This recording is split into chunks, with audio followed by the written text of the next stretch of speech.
Hey everybody, it's Bruno and welcome to AndB. Click on the subscribe button below here and you'll never miss an episode. And also you can follow us on LinkedIn and on Facebook on Megapix Media. Enjoy the episode. That's right. What's up, you sucker? What you looking at? Yeah, I think our forte is that we're local, right? And we're a local Ottawa company that originated in Ottawa, and I really promote that. I mean, we're here and we've been here, as I say, since 1878. So we're probably the oldest brokerage in the country in that sense. And I think that means something today, and that they're getting back to the old hands-on. I mean, there's obviously the big box situation with stores and all that, but I think there's still that personal relationship, Bruno, that's critical with dealing with local companies that have been here for a long time.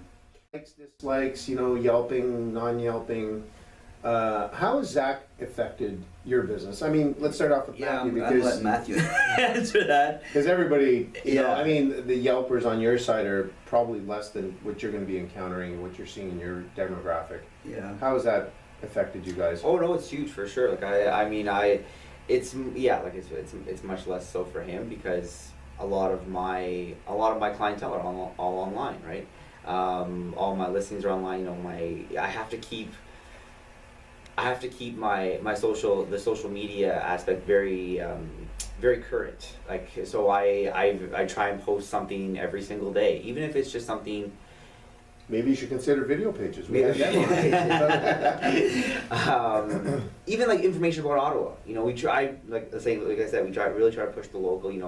I was born and raised here. I'm from here. I care about what happens in Ottawa, even if it's not. I don't post about something about real estate.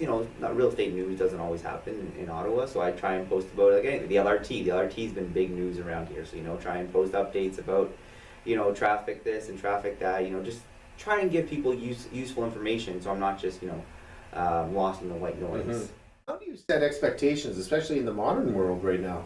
They're saying, well, he gets a 4 out of 10 because he wasn't responsive, or wasn't able to negotiate a better price.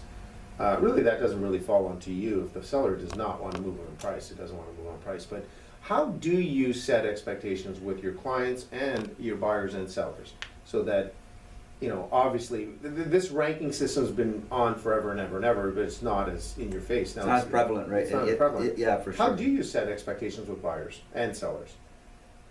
Bruno, to me that's a difficult question to answer because I'm not going to make it easy. No. Yeah, it really is. They're basically rating your performance. I mean. Back in the day, and Matthew takes care of more of the multimedia stuff and the ratings and all that kind of stuff.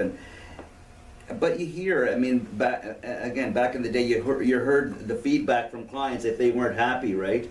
They would tell another realtor or they would tell another client saying, that Frank he wasn't really pushing for that deal for me. So, in a sense, but it's difficult to in my opinion, again, it comes down to that personal relationship you have with that individual, and if he's not happy, then obviously you didn't do your job.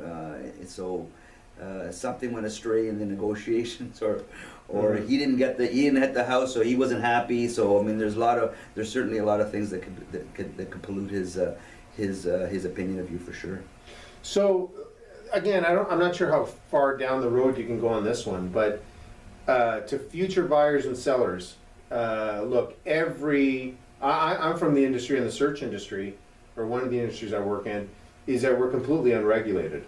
So there are a lot of... And we're the opposite. You're the opposite. However, I'm sure a few people come to mind in your field that you're kind of like, Yeah.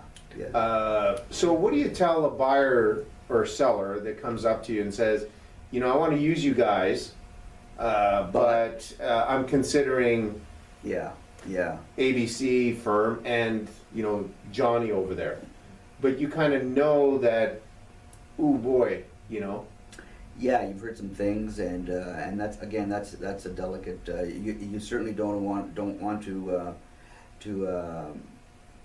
talk negatively about your peers or your competition.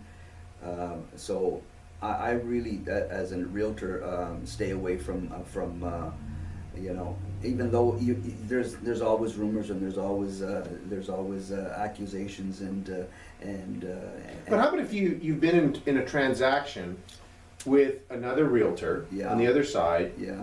and you guys can't say this, but I can say it. It is kind of like, Frank, Yeah. let's work on this. Let's work on this, and you know that this happens way more times than you're comfortable Yeah. even discussing with the person. Right. I call it the club. They try to establish a club. Yeah. And now it's not just a rumor. It actually happened to you and made you feel uncomfortable.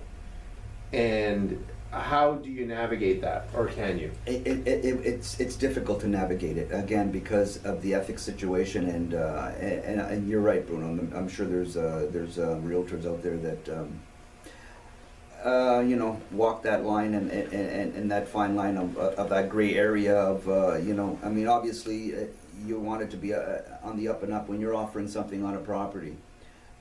It should be no disclosure on what the other offers are, but I mean, there's always that, as I say, that odd little statement, that odd little.